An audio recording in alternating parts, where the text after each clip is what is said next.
The vote was 9-1. The motion passed. Humanity was expelled from the Galactic Compact by a margin that would have been unanimous if not for the Vreth delegate, an ancient creature made of copper-colored chitin and clicking joints, who abstained with something that might have been shame. The chamber was carved from the interior of a hollowed moon, 17 kilometers of tiered obsidian balconies, every seat occupied, every face, if you could call them faces, turned toward the single human observer permitted inside. Commander Elara Moss stood in the witness cylinder, a pillar of transparent alloy no wider than a human arm span, and watched the vote totals scroll across every surface in the chamber like a funeral hymn set to light. She did not react. She had been briefed for that. The compact speaker was a being called the Murath, a colonial organism that presented as a robed column of pale, slow-moving fluid contained in a seamless crystalline shell. It had no mouth that Moss could identify.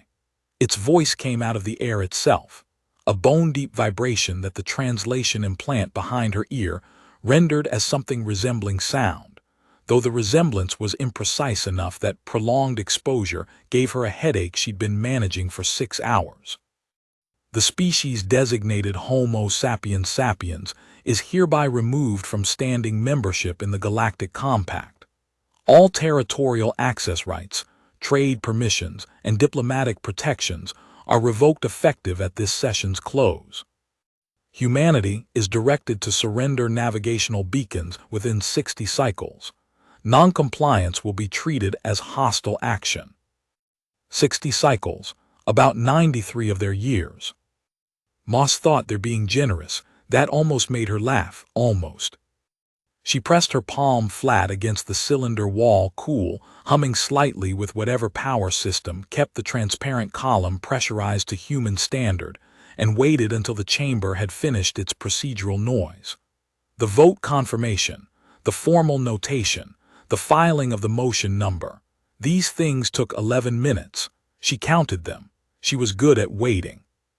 She had spent 17 years becoming good at waiting, in rooms like this one, in sessions that lasted longer than any human biological clock was designed to handle, among beings for whom procedural efficiency meant something fundamentally different than it did to a species that had invented coffee to stay awake through long meetings. Then she activated her translation implant's outbound mode, knowing every sensor array in the chamber was recording her. "Is the record complete?" she asked. The Murath pulsed. The fluid inside its shell moved in a pattern Moss had learned over the years to read as affirmation. "It is." "Then note for the record," Moss said, "that humanity acknowledges the decision. We will begin withdrawal immediately." A ripple moved through the chamber. Not physical, not in the way a ripple moves through air disturbed by a sound. It moved through the quality of attention in the room, the way a single unexpected word in a sentence changes how you hear everything that came before it. The Vreth delegates' chitin plates shifted audibly even at this distance. The Sulketh observers in the upper tiers, beings that existed in a frequency of light humans couldn't see unaided, visible only through the polarized filters in Moss's briefing glasses, brightened, which she'd learned meant something like surprise. The 3 Kethari delegates in the prime seats of the eastern tier went still in a way she had never seen Kethari go still before, because stillness for them was the emotional state that came after calculation, and they had not expected to need calculation yet. They had expected arguments, protests. A species ejected from the compact generally raged against the verdict. It was part of the political theater, the humiliation ritual as much as the legal one. Lesser civilizations made impassioned speeches that were duly recorded and duly ignored. Some wept, some threatened. One species, 300 years ago, had attempted to overturn an expulsion motion by destroying 3 of the chamber's sensor towers during the session, which had done nothing except give the compact 17 additional grievances to cite in the enforcement brief. Moss had read that case file. She had made notes. She gave them nothing. Her voice was flat. Her posture was parade ground still. Her eyes did not go to the balconies where the Cathari delegation sat like brushed silver statues, though she felt their gaze like heat on the back of her neck. The Cathari had brought the motion. Everyone knew that. They had filed 17,000 pages of allegations. Humanity's aggression, humanity's unpredictability, humanity's stubborn refusal to subordinate local governance to compact authority during the Meridian Corridor dispute, humanity's non-standard approach to treaty renegotiation, humanity's tendency to appeal procedural rulings in ways that technically complied with the rules, but consumed disproportionate institutional resources. All of it true, in the way that true things can be arranged to tell lies. Humanity had refused to let Cathari resource vessels mine inhabited asteroids. Humanity had refused to withdraw from a contested corridor used by 4 of their own colony ships. Humanity had twice fired on compact enforcement vessels that fired first, which was legally complicated because the compact's use of force protocols assigned mutual fault in cases of initial engagement ambiguity, but politically simple because the compact was a body that ran on consensus, and humanity was making consensus expensive. Unacceptable, the document said. Dangerous. Unfit for continued membership in a body whose function required members capable of subordinating immediate interest to collective governance. Moss understood the real translation. Humanity was inconvenient. Humanity negotiated. Humanity remembered what it had agreed to and expected the other party to remember as well. Humanity did not agree to terms, and then quietly forget them when those terms became expensive for the other party. This made humanity exhausting to deal with and predictable in ways that limited the compact's ability to manage outcomes. An exhausting species inside the compact was more trouble than an absent one. She stepped off the witness platform when the session indicator changed color. A compact functionary, small, trilaterally symmetric, moving on 6 legs with the smooth efficiency of a creature that had never needed to think about balance, led her toward the exit corridor without speaking. Behind her, the chamber was already moving on to the next item. The compact was very good at moving on. The station outside the chamber moon was called Approach Post 7, a human designation from the early contact years, back when humanity had believed in things like diplomatic footholds and had named every piece of infrastructure they touched as a small act of claiming. The Meridian Cross Asterisk, the ship that had carried Moss to the session, was docked at an arm so far from the main ring that it required a 20-minute shuttle ride to reach. She took the shuttle alone. The functionary had stopped following her at the airlock, which was either protocol or a decision someone had made about what courtesy owed an expelled species. She sat in the shuttle's forward seat and watched Approach Post 7 grow in the viewport. It was a beautiful station in the way that very large things made by very old civilizations are beautiful, not because someone tried to make it beautiful, but because 10,000 years of accumulated function had given it a kind of unconscious elegance, the way a river carves a canyon. The compact had been building that station since before humanity had discovered fire. It would be building it, most likely, long after whatever humanity became next. She thought about that without grief. She was surprised to find she could. Her comms implant chirped. She let it ring twice before accepting. Commander Moss. The voice was Captain Yusuf Adami, Meridian Cross S commanding officer. She could hear the tension in how carefully he wasn't saying anything yet. He was a careful man in general, precise and contained, who expressed emotion through the quality of his silences, the way other people expressed it through their faces. Right now, his silence was carrying a considerable weight. We received the chamber feed. I know. Fleet Admiral Sakamoto is requesting your sitrep. Tell the Admiral I'll transmit when I'm aboard. She watched the station. Adami. Ma'am. How is the crew taking it? A pause longer than the careful ones. "They're holding," he said finally. "Ensign Takahari requested a transfer back to Sol system. I've suspended routing on it pending your judgment. Engineering is—" He stopped. "Engineering is angry. They have not been quiet about it." "Let them be angry," Moss said. "Don't let them channel it somewhere it'll cost us." "Understood, Commander." Another pause shorter. "Are you all right?" She considered the question seriously, which was more than most people who asked it intended. "I'm functional," she said. "That's not quite." "I know." She looked at the station. "I will be board the crew. I'll be there in 20. She cut the connection and spent the remaining 17 minutes of the shuttle ride in silence, watching approach post 7, thinking about her father's fishing boat. What Moss had not told the chamber, what she had not told the Admiral in any transmission logged through standard channels, what she had told exactly one person in the 6 days since the vote notification had been transmitted to Earth, was that humanity's withdrawal from the compact would not look like what the compact expected. The Cathari expected a slow retreat, a species shamed and diminished, contracting back toward its home system with its navigational beacons surrendered, its far colonies cut off from trade routes and diplomatic protection, eventually withering under economic pressure until its external presence became negligible and it posed no further inconvenience. They had modeled this.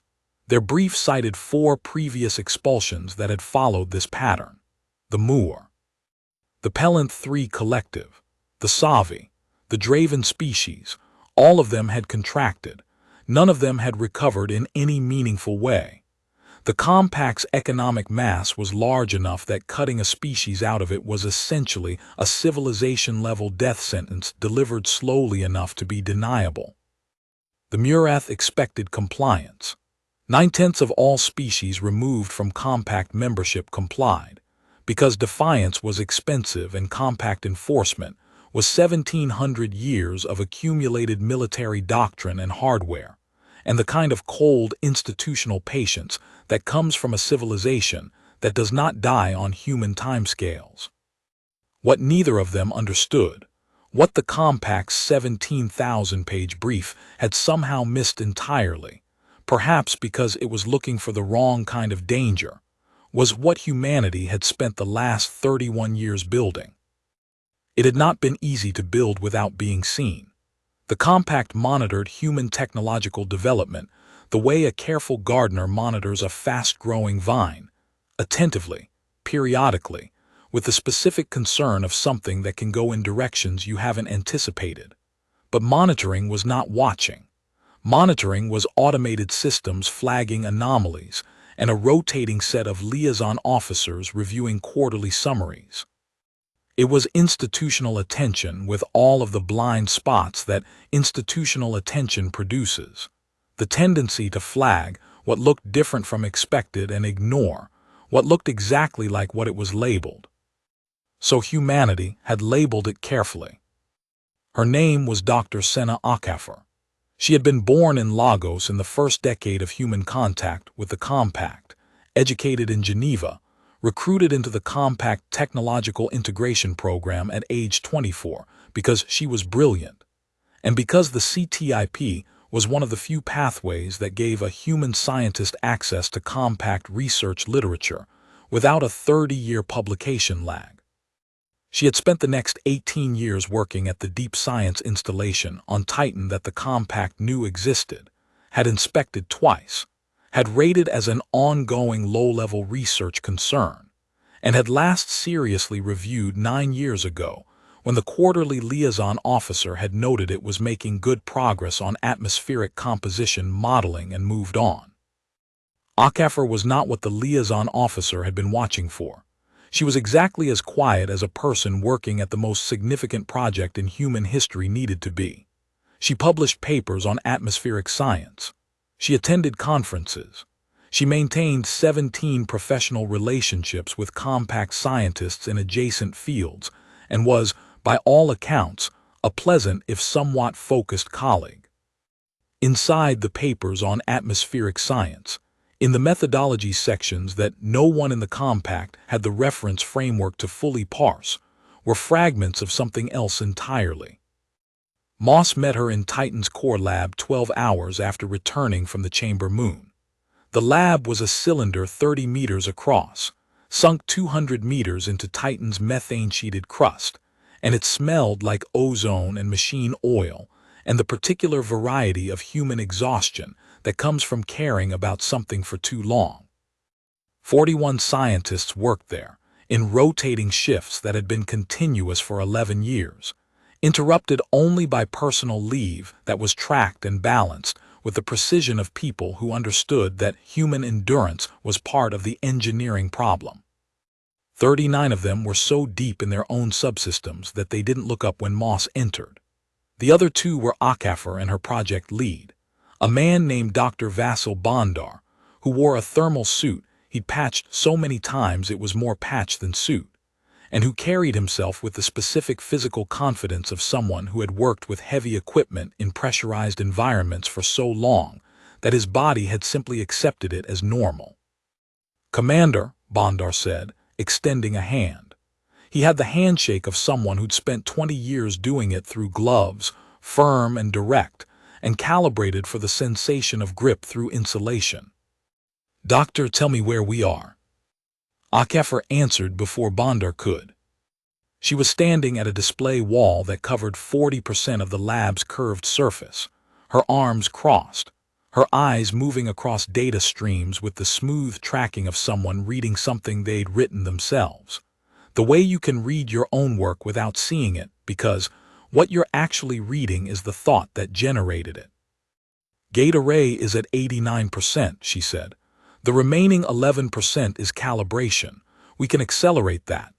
She paused, and the pause had the quality of someone who has been waiting to say something for a long time and is now choosing their entry point carefully. Now that the timeline is real. Moss looked at her for a moment.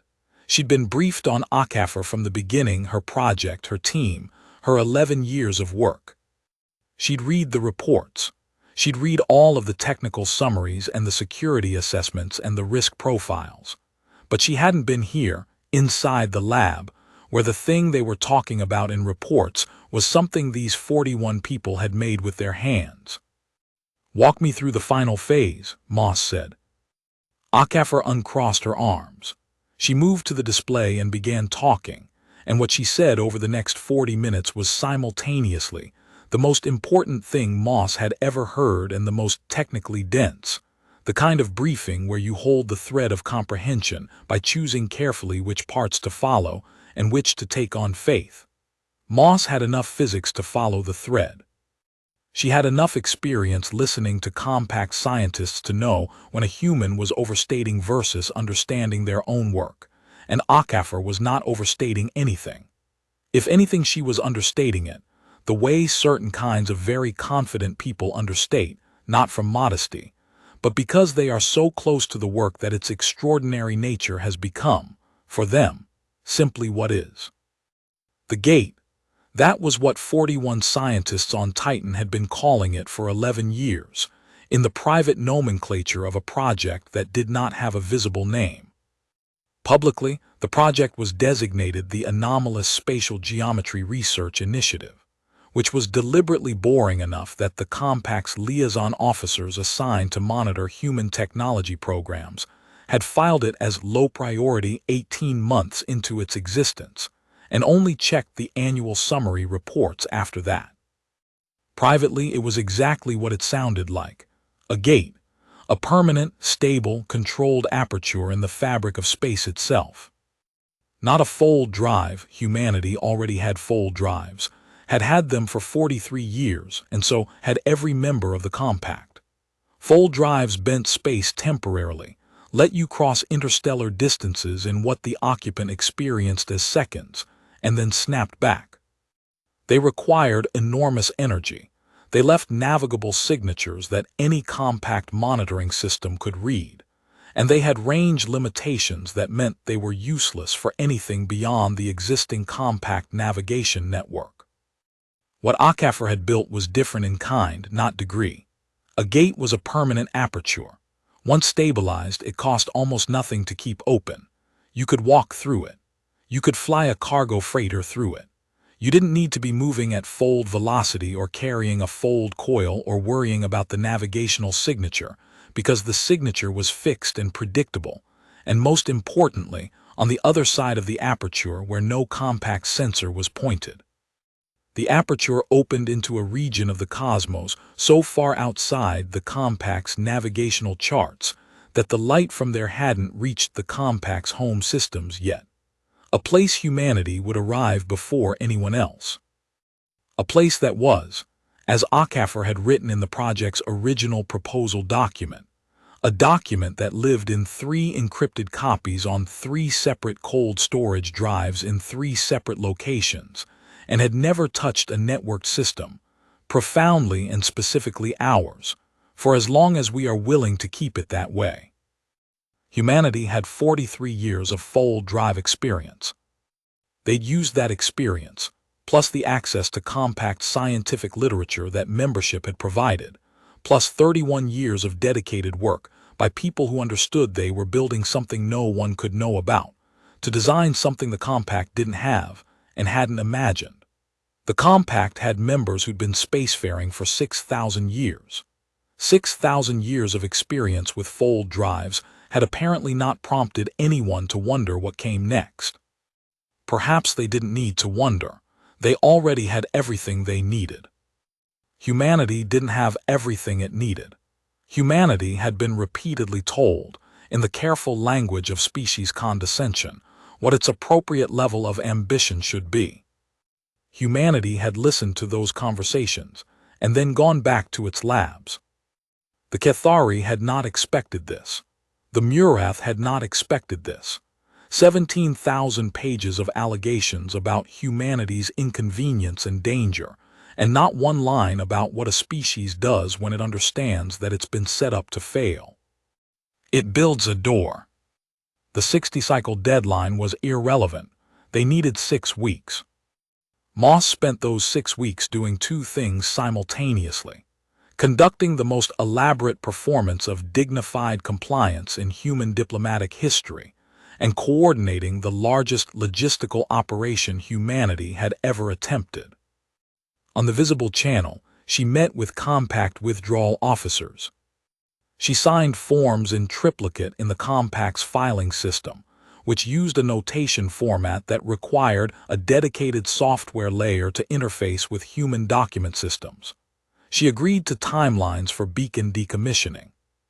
She attended the procedural sessions where human colony ships were formally reclassified from registered compact vessels to unprotected foreign craft, a category that meant compact member species were no longer legally required to respond to distress signals from them, that human ships traveling compact space did so without the protections that membership had provided. She sat through 4 hours of these sessions without changing her expression. The compact officials across from her were increasingly uncomfortable with her composure. They had forms for grief management support. They had not been used in 300 years and were not entirely certain of the protocol. They had prepared for defiance. They'd prepared for grief. They had not prepared for a human who looked like she had somewhere to be. On the invisible channel, humanity was moving. Not all at once. Not in ways that would show up on compact traffic monitoring as a pattern that triggered alert thresholds, but ship by ship, colony by colony, the humans in the far reaches of compact space were repositioning. Scientific outposts that had been operational for decades were quietly logging their data archives, backing up everything to encrypted storage, packing their equipment with the careful efficiency of people who knew they couldn't come back for it. Research stations filed scheduled maintenance closure notifications that were technically within the procedural parameters for withdrawal operations. Trade vessels adjusted routes in ways that individually looked like normal commercial rerouting, and collectively formed a pattern of systematic repositioning that no single monitoring node was positioned to see in full.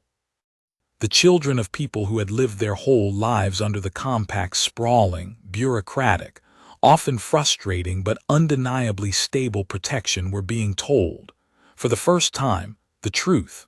We have been building somewhere else to go, and it is time to go there. Most of them took it better than Moss expected. There is a quality in humans. She had spent 17 years watching how it manifested across different cultures, different generations, different contexts, the way it appeared reliably in crisis. A quality that could be described as adaptability but was more precisely described as the willingness to change allegiance from what was to what is necessary. Humans grieved what they were leaving, and then they packed. A few didn't.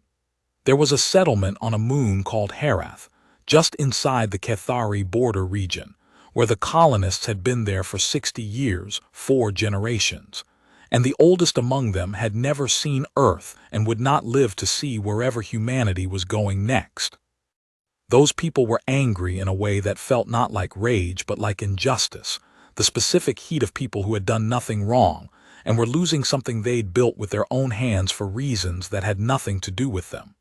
Moss gave them the anger. She didn't try to manage it or redirect it or soothe it with language about new horizons and fresh starts. You didn't manage grief like that. You let it breathe, and you stayed close enough to catch people who started falling. What she would not give them was despair.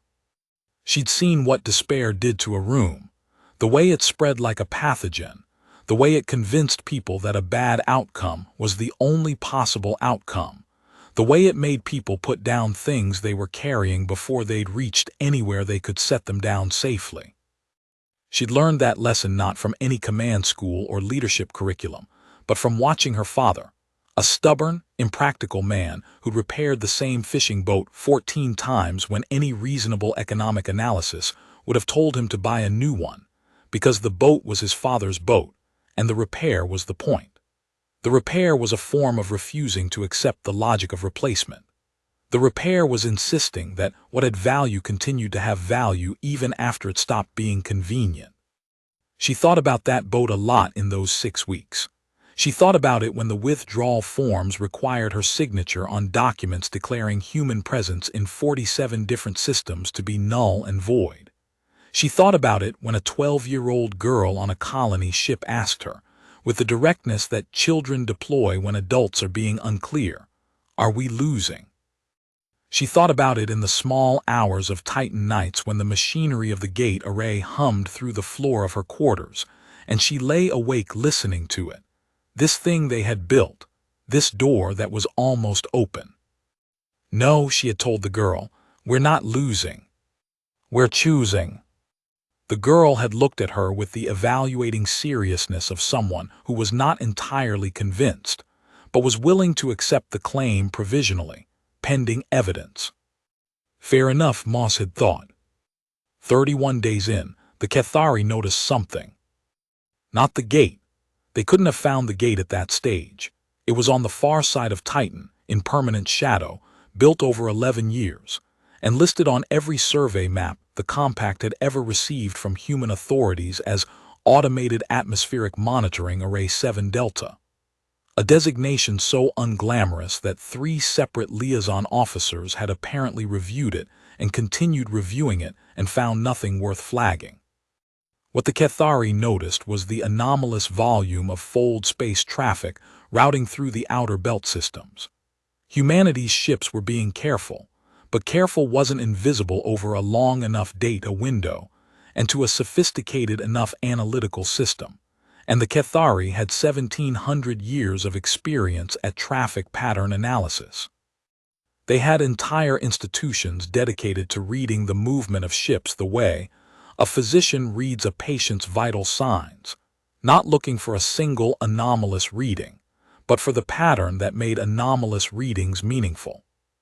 They sent an inquiry through compact channels, a formal request for an explanation of human vessel movements that was, technically, within their rights as a compact member with standing interests in the affected regions during an active expulsion procedure. Moss received it at 2 in the morning, Titan time, read it once, spent 30 seconds looking at the ceiling, and forwarded it to her diplomatic adjutant with a single instruction. Respond per standard withdrawal operations protocol. full transparency on vessels registered to sectors 12 through 40, delay all others per processing backlog protocol. Sector 12 through 40 contained a handful of cargo ships running genuinely routine routes, the kind of traffic that looked exactly as boring as it was. The processing backlog was manufactured, a clean, institutional, completely defensible piece of bureaucratic friction. She'd had her legal team build into the withdrawal protocol documentation 6 weeks before the vote, when she'd been fairly certain of the outcome, and had started building the scaffolding she'd need for the aftermath. The processing backlog would buy 20 days before the Cathari could push the inquiry to the next level of the compact's dispute resolution process, which would then require scheduling, which would then require notice, which would then require a response period. 27 days total, conservatively. 27 days was enough.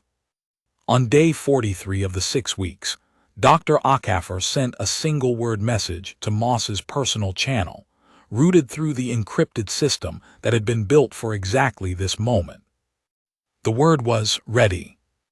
The gate itself was not visible from outside, or rather, it was visible as exactly what it looked like on a sensor sweep, which was a dense field of interlocked spatial geometry hardware filling a volume approximately 8 kilometers across, built over 11 years and labeled on all official documentation as weather monitoring equipment. From the right angle at the right distance, it looked like a very large, very complicated machine that was clearly doing something and was not interesting. What it was actually doing was holding open a hole in the universe. Moss walked through it for the first time at 400 hours, Titan standard, alone. Walked was not quite right. She stood in the transfer envelope, a human-sized section of the gate's transition corridor, bright-lit, climate-controlled, smelling faintly of the same ozone and machine oil mixture as the lab, and the universe rearranged itself around her. There was a fraction of a second where she was nowhere, which she had expected from the briefings, which Acaffer had described with precise and helpful language as a discontinuity experience that should not be alarming and will likely feel longer than it is. It felt like the space between heartbeats stretched out until it was a room. Then she was standing in a corridor aboard the Passage Asterisk, the command ship that had been waiting on the other side for 19 days, with a skeleton crew who had been told they were participating in an experimental fold space test, and had responded to the actual explanation, when it had been given to them, 6 months ago, with a variety of reactions that ranged from stunned silence to one engineering chief who had simply said good, and gone back to reading her manual. The Passage was in orbit around a star that had no name yet. Moss stood in that corridor for a moment after the transition completed, her hand braced against the wall, not from dizziness but from something that needed a physical anchor. She was 64,000 light-years from the compact. She was further from the center of known space than any human had ever been. She was, by any measure that the compact would recognize, nowhere, off the map, in the space between the charts. The star outside was a deep amber K-type, slightly smaller than Earth's sun, stable and old in the way that stars burning at lower temperatures burn longer, a slow and patient fire. It had 11 planets. The third one had liquid water, a breathable atmosphere with a nitrogen-oxygen ratio close enough to Earth standard that the environmental suits her advanced team had worn on their survey were precautionary rather than necessary. The fourth and fifth were rocky and mineral-rich, in ways the Geological Survey team had been using words like extraordinary and unprecedented to describe, which were words scientists used when they were trying not to use words like impossible. The asteroid belt between the third and fourth was dense enough to supply construction material for a civilization several times humanity's current size, if humanity chose to be patient about it. No one had been here before. No sensor from any civilization had swept this sky. The light from this star, traveling at the speed of light toward the compact's home systems, would take 64,000 years to arrive. Even if the compact turned every telescope it had in this direction right now, what they would see was light from 64,000 years ago, before humans had agriculture. They were alone. Captain Adami met her in the corridor outside the transfer envelope. He was carrying 2 metal cups. He handed her one without speaking, which she understood as the gesture it was, not a greeting, not a ceremony, just a man who had been waiting for several hours with a significant quantity of feeling, and had found something practical to do with his hands. She took the cup. It was coffee, actual coffee, from beans grown in the passage *S botanical section, which Moss had considered a minor indulgence when she'd reviewed the initial manifest and now reconsidered entirely. "The Admiral," she asked. "Aboard the Concordia *." She transmitted when the first gate transit confirmed. He paused. "She said to tell you she owes you a very large drink." Moss looked at the cup in her hand. "She's not wrong." She drank the coffee. Outside, through the nearest viewport, an amber star she didn't have a name for yet was rising over the curve of a planet that had never been named at all. Back on the compact side, the withdrawal operation continued. Moss returned through the gate, resumed her seat at the withdrawal negotiation table, and spent 9 more days signing documents that were now, in the truest sense, formalities. Humanity was already somewhere else. The legal dissolution of their compact membership was the paperwork for a departure that had already happened. She felt, during those 9 days, a strange lightness. The kind of lightness that comes from a long project finally executing. The Cathari noticed the real pattern on day 51. Not the gate. They still hadn't found the gate. Their inquiry was still in the processing queue, technically and beautifully. What they noticed was the emptiness. Colony after colony logging, withdrawal complete and going dark. Fold traffic from human-registered vessels dropping towards zero in regions where it had been constant for decades. Outposts that had been active for generations going offline in a sequence too orderly to be natural, too rapid to fit the withdrawal timeline they'd been given. The Cathari delegate filed an emergency motion with the Compact Council. Humanity's withdrawal was proceeding faster than the authorized timeline. Much faster. Something was wrong. Or something was very, very right, depending on which side of the transaction you were on. The council called a special session. Moss attended remotely, via encrypted relay from Titan. She was back on the compact side for exactly this, the final act of a very long performance. She had her coffee. She had her notes. She had, she realized, stopped being afraid some time in the last few days, and she was still working out exactly when that had happened. The Murath's voice came through the relay as that bone-deep vibration she'd learned to hear instead of just feel. "Commander Moss, the Council requires an explanation for the accelerated pace of human withdrawal." "Certainly," Moss said. "We are complying with the Council's directive. The Council expressed a desire for humanity to withdraw from the Compact. We are withdrawing. The authorized timeline specifies 60 cycles. It specifies a deadline of 60 cycles. We're simply not taking that long." A pause. She let it settle. "Is there a minimum required withdrawal period?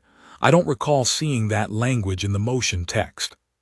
"My legal team has reviewed it extensively. If there is a minimum period provision, I would appreciate a reference to the relevant article." Silence from the council. The particular silence of a body that had just realized it, had not thought something all the way through. The Murath had 17,000 pages of reasons to expel humanity. It had not written a minimum withdrawal period into the motion, because minimum withdrawal periods did not exist in compact expulsion law, because no expelled species had ever needed one. No expelled species had ever chosen to leave faster than required. The Cathari delegate spoke for the first time. Its translation came through in the precise, clipped cadences of something accustomed to having its questions answered. "Where are you going?" Moss looked into the relay pickup. She looked at the camera the way she had looked at the compact chamber when she had told them, 9-1, that humanity acknowledged the decision. "Somewhere better," she said. The gate activated at full capacity on day 58. Not one aperture. 43 simultaneous apertures, distributed across the Sol system and its nearest neighbors, each one opening to a different point in the transit network they'd spent 11 years building on the other side. The mathematics of the operation were staggering: 43 stable apertures, each consuming the kind of energy that humanity had never had available until the last decade, each requiring continuous calibration from Akafer's team across multiple stations. They had rehearsed it. They had run the simulations until the simulations stopped failing.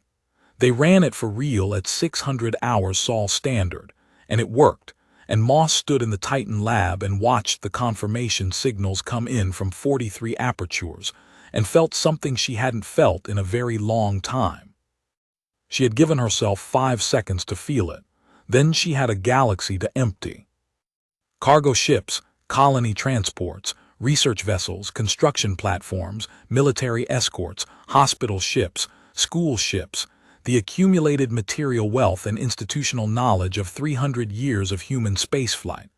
All of it began moving at a pace that, seen from outside, would have looked like water draining through a hole. Fast, purposeful, and complete. The compact monitoring systems flagged the traffic surge on day 59 and dispatched an investigative vessel toward the Titan system on day 60. It arrived to find the atmospheric monitoring array offline, the deep science installation evacuated and sealed in an orderly fashion that suggested a planned closure rather than an emergency, and no human ships anywhere in the relevant sensor range. The investigative vessel's report used the phrase "total absence of identifiable human presence" 4 times in its executive summary.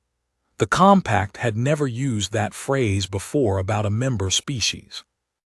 The last navigational beacons to go dark were the ones in the Meridian corridor. That was deliberate. The Cathari had wanted that corridor. They'd cited human presence there as one of the 17,000 complaints in their brief, building their case around it as though the corridor itself were the grievance rather than everything the corridor represented. The evidence that humanity would not cede ground it had reason to hold, that humanity would not agree that Cathari convenience outweighed human habitation. Moss had made sure they got it last, not out of spite, though she would not have claimed to be entirely free of spite, but because she understood the value of a symbol. The Cathari would see those beacons go dark and they would understand, in whatever passed for their gut, that they had won, that the thing they had worked to remove was removed, that the inconvenience was concluded. She wanted them to have that moment. She wanted them to sit with the satisfaction of having gotten exactly what they asked for. She was already on the other side of the gate when the last beacon went dark. She was standing on the bridge of the passage, watching the transit data come in on the primary display, listening to the running commentary from the operations team as each gate reported its final passage and sealed. The room was quiet in the way that rooms full of people are quiet when everyone is waiting for the same thing and knows it's coming. Gate 39, final transit confirmed, seal engaged, the operations officer reported. His name was Petrov. He was 26 years old. He had been born in a colony that his parents had built from a prefabricated kit on a moon that orbited a gas giant in the middle of what was now former human space, and he had spent his whole life as a compact adjacent citizen of a species that was a junior member of a very old organization, and everything he was going to become here, in a star system no one had named yet. Gate 42, final transit confirmed, seal engaged. The room took a breath that was not a breath. Gate 43, final transit confirmed, seal engaged. Petrov's voice held for the whole sentence and went very careful at the end. All gates closed. Transit network sealed from this side. Moss looked at the display for a moment. 43 green indicators. No red, no amber. No exceptions. Record the timestamp, she said. Log it as compact withdrawal complete, transit network sealed. Flag it for the historical archive. She paused. All systems nominal. Begin phase 2 operations. New system designation protocols are in the primary briefing package. Division heads have 48 hours to submit naming recommendations to the survey committee. She looked at Petrov. And tell the Admiral the drink is on me. He almost smiled. He was trying not to, it was not quite working. Yes, Commander. There was a question Moss had expected someone to ask her in the weeks leading to this moment, and no one had. She asked it to herself now, in the quiet hours after the final transit, standing at the viewport in her quarters aboard the passage with the amber star large in the frame, and the planet turning slowly below, dark side and light side. The Terminator line as clean as a geometric proof. Was it worth it? Not the gate, not the logistics, not even the expulsion that had been inevitable from the moment the Cathari had calculated that a compliant humanity was worth less to them than an absent one, and had filed their motion with the institutional confidence of a species that had never been wrong about an expulsion before. No, what she meant was the rest of it. The 17 years she'd spent inside the compact's machinery, learning it from the inside, navigating its structures, understanding its patterns, working within a system that treated humanity as a provisional member of something it had built long before humans existed and would maintain long after, whether humans existed again or not. The years of sitting in chambers where she was always the smallest thing in the room, the newest civilization at the table, the species that everyone else was still deciding how to categorize. She thought about the 41 scientists in the Titan lab, who had spent 11 years on a project they couldn't tell anyone about, whose professional papers were split between the real work and the cover work, who had chosen, every one of them chosen, not conscripted, to give a decade of their careers to something they might not live to see completed. She thought about Bondar's patched thermal suit, and the way Akaffer stood at her displays with her arms crossed, the particular posture of someone who has thought further than everyone else in the room, and is waiting patiently for the room to catch up.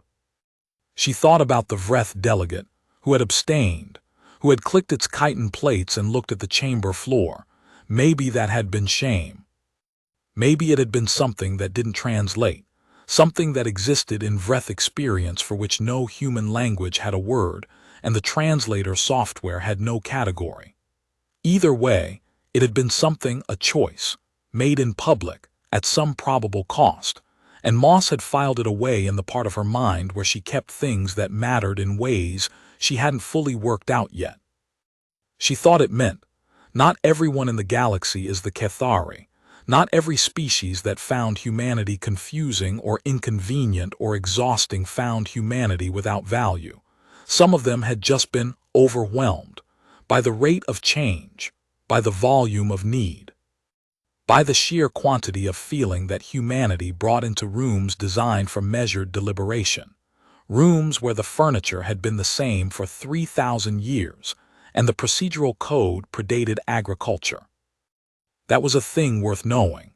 That was a thing to carry forward into whatever humanity was going to build out here.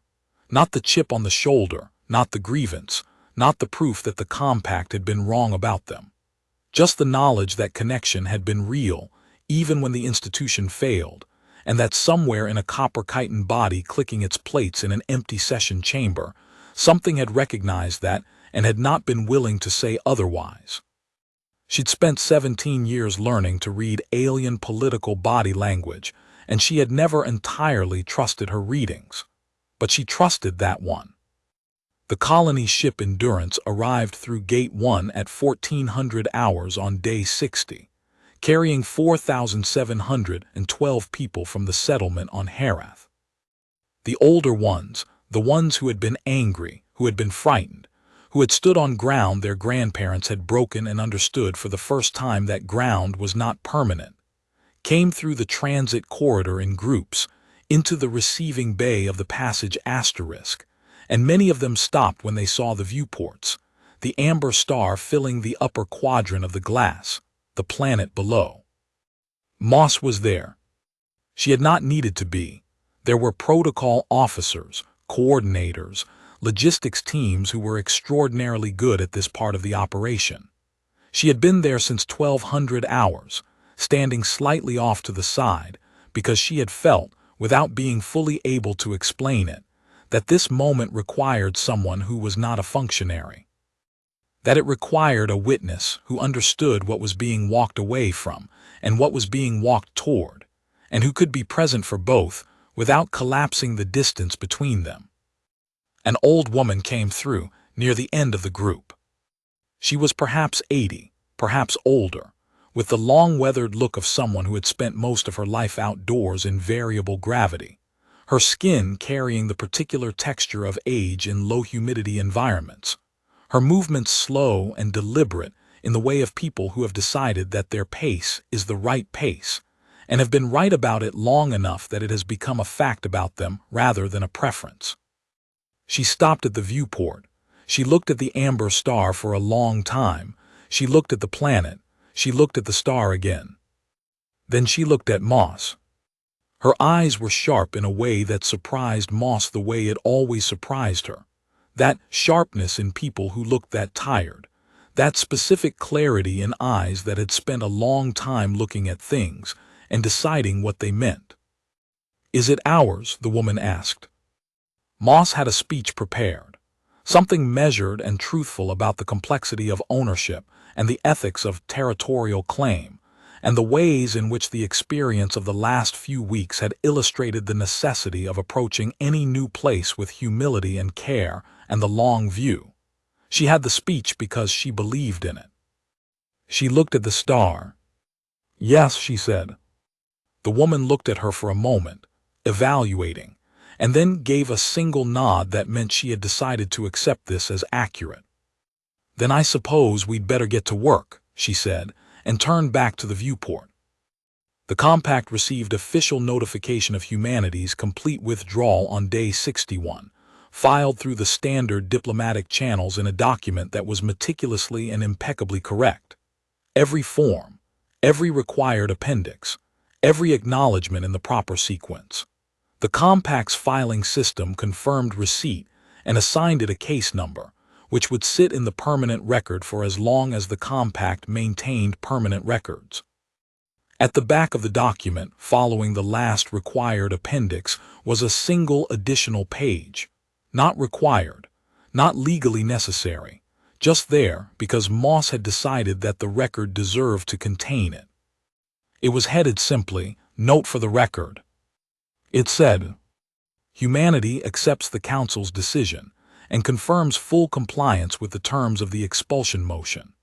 We have vacated all compact-registered space, territory, and navigational infrastructure within the authorized period, and have surrendered all relevant access credentials and identification codes.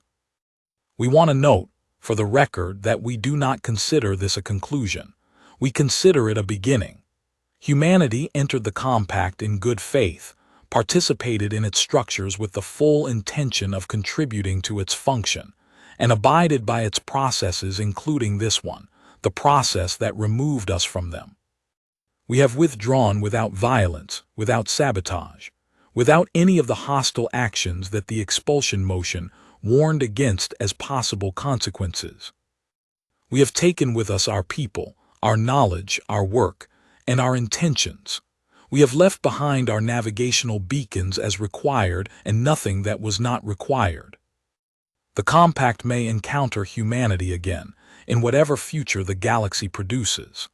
If that meeting occurs, we hope it will go differently. We will come to it as we have always come to things, as ourselves, inconveniently feeling, unreasonably patient, occasionally loud, and not particularly interested in being told what the appropriate scope of our ambitions should be. Until then, we thank the compact for the years of access, the scientific literature, and the education in how a very old institution operates. We found it instructive. Commander Elara Moss, on behalf of the human species. The Cathari moved into the Meridian Corridor 40 days after the last beacon went dark. They had been wanting it for 11 years, and it was exactly as strategically valuable as they had calculated.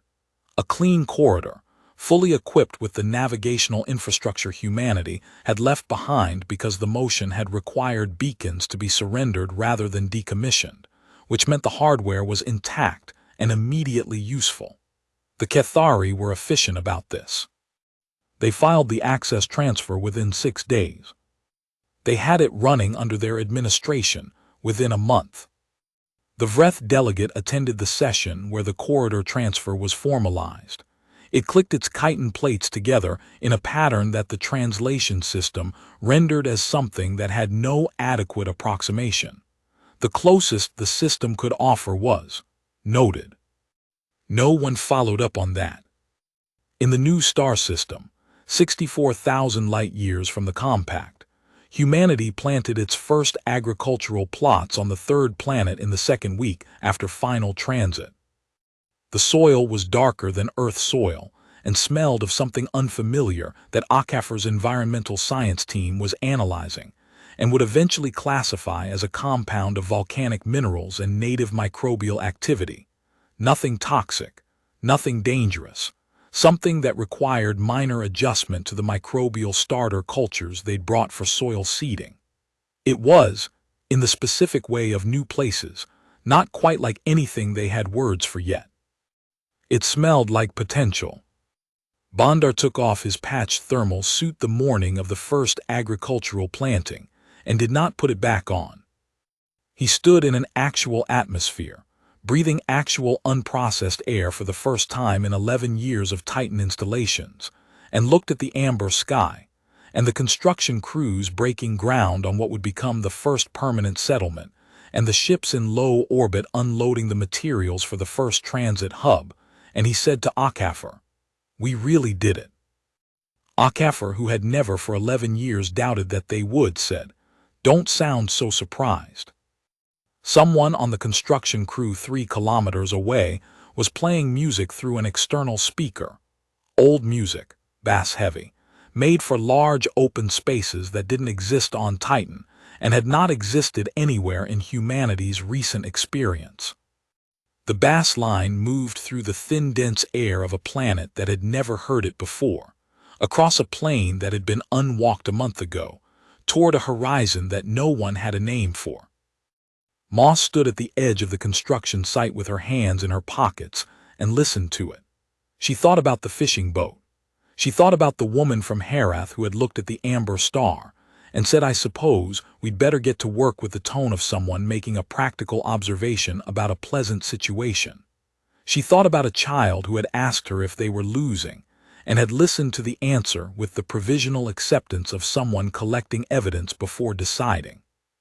She thought, this is what they miscalculated, not our technology, not our logistics, not our stubbornness, though they knew about that. What they missed was this: we are the species that looks at a closed door and builds a new one while the lock is still engaging. We are the species that takes a loss and immediately begins asking what the loss makes possible. We do not require permission to begin. They had wanted humanity gone. Humanity had given them exactly that. And then humanity had taken everything that mattered and gone somewhere unimaginable and begun again. That was the thing. That was the human thing, not the gate, not the science, not even the plan. It was the beginning. The willingness to begin, again and again and again, without requiring the outcome to be guaranteed before the first step. She was looking forward to seeing what they'd call this place, when they'd had long enough to know what it was. She was looking forward to finding out. The amber sky was deepening at the horizon, the color going from the warm orange of midday toward something richer, something that didn't map cleanly to any sunset color in any human sky that anyone alive had seen. The survey team had flagged it in their reports as atmospheric particulate diffraction effect, visually distinctive, requires further spectral analysis, which was accurate and also missed the point entirely. It was beautiful. It was a new kind of beautiful, the specific beauty of a thing that has never been seen by eyes that could appreciate it. And humanity was here and had eyes and was appreciating it now. Moss took her hands out of her pockets and looked at the color for a long moment. Somewhere behind her, the construction crews were building the first permanent structure on a world that humanity had found by going through a door that humanity had built, because humanity had been told it wasn't welcome where it was. The bass line continued across the plain, into the unfamiliar air, toward the horizon that still needed a name. They would name it. They named things.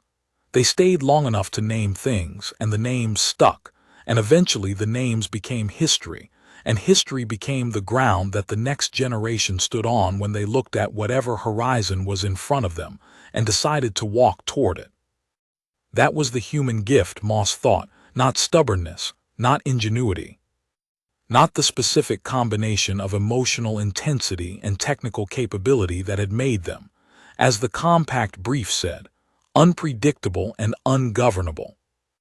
The gift was the next step, always the next step, taken in the direction of whatever they decided was worth reaching. Even when, especially when, the direction was unmarked and the maps ran out, and they had nothing to go on but the knowledge that they were the kind of species that went. She turned and walked back toward the settlement site. The sky kept getting more beautiful. She kept walking,